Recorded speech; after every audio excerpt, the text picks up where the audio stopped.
나단이 자기 집으로 돌아가니라. 우리아의 아내가 다윗에게 낳은 아이를 여호와께서 치심에 심히 앓는지라. 다윗이 그 아이를 위하여 하나님께 간구하되 다윗이 금식하고 안에 들어가서 밤새도록 땅에 엎드렸으니 그 집의 늙은 자들이 그 곁에 서서 다윗을 땅에서 일으키려 하되 왕이 듣지 아니하고 그들과 더불어 먹지도 아니하더라. 이래 만에 그 아이가 죽으니라. 그러나 다윗의 신하들이 아이가 죽은 것을 왕에게 아뢰기를 두려워하니 이는 그들이 말하기를 아이가 살았을 때에 우리가 그에게 말하여도 왕이 그 말을 듣지 아니하셨나니 어떻게 그 아이가 죽은 것을 그에게 아뢰 수 있으랴.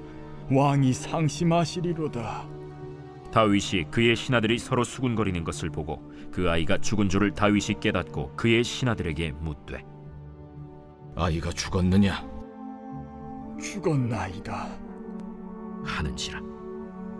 다윗이 땅에서 일어나 몸을 씻고 기름을 바르고 의복을 갈아입고 여호와의 전에 들어가서 경배하고 왕궁으로 돌아와 명령하여 음식을 그 앞에 차리게 하고 먹은지라. 그의 신하들이 그에게 이르되 아이가 살았을 때에는 그를 위하여 금식하고 우시더니 죽은 후에는 일어나서 잡수시니 이 일이 어찌 됨이니까. 아이가 살았을 때 내가 금식하고 운 것은 혹시 여호와께서 나를 불쌍히 여기사 아이를 살려주실는지 누가 알까 생각함이거니와 지금은 죽었으니 내가 어찌 금식하랴. 내가 다시 돌아오게 할 수 있느냐? 나는 그에게로 가려니와 그는 내게로 돌아오지 아니하리라. 다윗이 그의 아내 바세바를 위로하고 그에게 들어가 그와 동침하였더니 그가 아들을 낳음에 그의 이름을 솔로몬이라 하니라. 여호와께서 그를 사랑하사 선지자 나단을 보내 그의 이름을 여디디아라 하시니 이는 여호와께서 사랑하셨기 때문이더라. 요압이 암몬 자손의 랍바를 쳐서 그 왕성을 점령하매 요압이 전령을 다윗에게 보내 이르되 내가 랍바 곧 물들의 성읍을 쳐서 점령하였으니 이제 왕은 그 백성의 남은 군사를 모아 그 성에 맞서 진치고 이 성읍을 쳐서 점령하소서.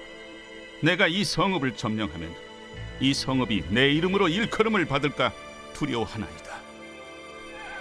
다윗이 모든 군사를 모아 랍바로 가서 그곳을 쳐서 점령하고 그 왕의 머리에서 보석 박힌 왕관을 가져오니 그 중량이 금 1달란트라. 다윗이 자기의 머리에 쓰니라. 다윗이 또 그 성읍에서 노략한 물건을 무수히 내오고 그 안에 있는 백성들을 끌어내어 톱질과 썰애질과 철도끼질과 벽돌 구이를 그들에게 하게 하니라. 암몬 자손의 모든 성읍을 이같이 하고 다윗과 모든 백성이 예루살렘으로 돌아가니라. 할렐루야. 오늘도 하나님의 말씀으로 하루를 열어가는 우리 모든 성도님들을 주 안에서 사랑하고 축복합니다. 오늘은 사무엘하 12장 15절에서 31절의 말씀을 통해서 함께 하나님의 말씀 나누기를 원합니다. 범죄한 다윗이 밧세바의 사이에서 낳은 아들이 곧 죽을 것이라고 하나님께서 말씀하십니다. 그리고 그 아들이 심히 앓게 됩니다.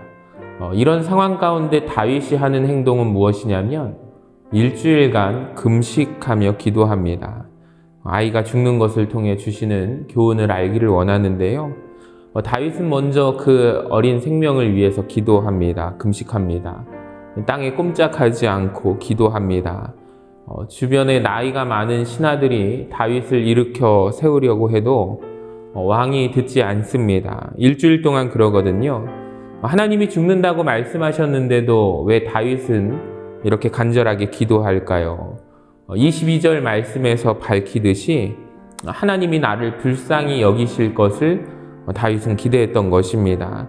여러분, 하나님은 자비와 은혜가 풍성하신 하나님이십니다. 그분은 죄대로 다 갚지 않으시고요. 마치 자녀를 불쌍히 여기는 아버지의 심정으로 자기를 경외하는 자를 불쌍히 여기시는 하나님이십니다. 이 다윗은 이 불쌍히 여기는 마음을 바라며 그 마음으로 기도합니다. 여러분, 우리가 어찌할 수 없을 때, 우리의 힘으로 되지 않을 때 하나님이 불쌍히 여기실 것을 기대하며 엎드리는 은혜가 있기를 원합니다. 자, 그런데 일주일 동안 금식 기도에도 불구하고 이 아이는 죽게 됩니다. 그렇게 허무하게 끝난 것 같습니다. 그러나 다윗의 일주일간의 금식 기도는요, 여러분 결코 헛된 것이 아니었습니다. 이 금식 기도의 결과가 보입니다. 자, 아이가 죽자 다윗은 일어나서 하나님께 경배하고 음식을 먹습니다. 다윗의 모습이 마치 정신이 온전치 않고 이상해 보이는 것처럼 신하들이 가까이 와서 물어볼 정도였습니다. 자, 이것이 다윗이 일주일 동안 금식함으로 일어난 놀라운 일입니다. 다윗은 조금도 실망하거나 원망하거나 자기가 가진 신앙의 손해를 보지 않습니다. 기도하고 나면 여러분 우리가 시험에 빠지지 않습니다. 기도하면 우리가 기도한 대로 되지 않아서 절망하고 실망한다면, 또 원망한다면 우리가 기도를 제대로 한 것이라고 보기가 어려운데요. 사탄은 기도한 후에 우리를 넘어뜨리고 실망하게 만듭니다. 자, 그런데 제대로 기도하면 우리가 변화됩니다. 여러분, 기도한 사람이 기도한 후에 어떠한 일을 만나도 실망하지 않는 이유가 여기에 있습니다. 아이가 일주일 만에 죽은 것은 일주일 동안 기도하면서 다윗 자신이 스스로 변하게 되었습니다. 아이가 죽었지만 그럼에도 불구하고 하나님을 경배하고 하나님 앞에 찬양할 정도로 영적인 준비가 이루어졌습니다. 그래서 하나님은 아이를 그때 데려가신 것입니다. 때로 하나님께서 여러분 우리에게 생길 문제로 인해서 우리에게 하시는 것은 미리 기도로 대비하게 만드십니다. 주님은 우리에게 시험에 들지 않도록 깨어 기도하라고 말씀하십니다. 문제가 일어난 시험에 빠질 수 있기 때문에 미리 우리가 깨어 기도하기를 원하십니다. 여러분, 다윗이 기도함으로 그 자녀를 죽게 하지는 못했습니다. 그런데 기도함으로 자기가 당한 고통으로 인하여 신앙의 손해를 입지는 않았습니다. 오히려 하나님의 주권을 인정하고 하나님을 더욱더 의지하는 모습을 보여줍니다. 그리고 하나님 마음에 합한 사람이 되기 위해서 더욱더 노력하는 삶의 자세로 다윗이 변하게 됩니다. 자기의 뜻보다 하나님의 뜻이 이루어지기를 간구하고 또 감사하며 그 앞에 경배하는 다윗의 모습을 보면서 우리가 기도에 대해서 다시 생각해 보기를 원합니다. 여러분, 기도는 나의 뜻이 이루어지는 것이 아니라 하나님 아버지의 뜻이 이루어지기를 원하는 행위가 기도입니다. 기도에 대한 하나님의 대답은 때로는 우리를 치시기도 하시고 우리를 기다리게 하기도 하시고 우리의 발걸음을 멈추게도 하시고 우리가 간구하는 대로 이루지 않으시고 또 다른 것을 주시는 하나님, 우리가 알지 못하는 미처 더 좋은 것으로, 큰 것으로 하나님께서는 응답하시는 줄로 믿습니다. 자, 또 하나 금식 기도의 결과가 있는데요. 놀라운 축복이 임하게 됩니다. 하나님은 다윗의 기도를 거절하신 것이 아니라는 것을 우리가 알게 됩니다. 다른 것으로, 더 좋은 것으로 결국에 다윗을 주셨습니다.